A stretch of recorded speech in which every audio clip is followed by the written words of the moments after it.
fundamental law of economics that says wants are unlimited, but means are limited. But today, with the COVID pandemic, the concept of what people want and the length that they're prepared to go to stretch those limited means has undergone a fundamental change. The COVID pandemic has changed the way consumers behave and the essence of shopping behavior. People are spending more on essentials, groceries and necessities, and less on items like retail or travel or lodging. And some of these changes are expected to become permanent. But what's interesting to note is as the economy begins to open up, consumers are not necessarily going back to their old shopping behavior or spend levels. So what are people doing with the money that they're not spending? The first response to the pandemic has been to hoard money.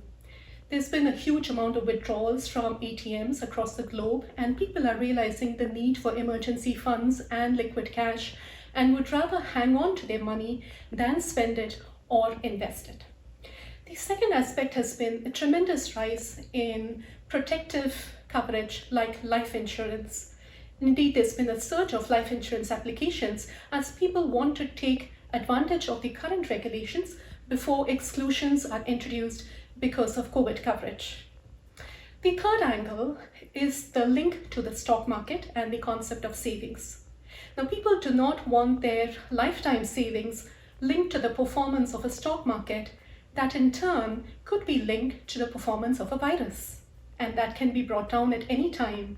So consumers are looking at new and innovative instruments that will give them safety as well as growth. Now, all of this is really impacting the industry in general because it is forming a cyclical effect.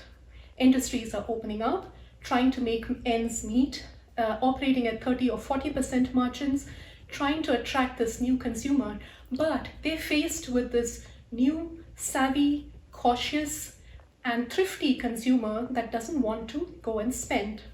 So it will be interesting to see in the months to come how the industry is adapting to this new thrifty consumer and introducing innovations to encourage this type of consumer to come back and spend again.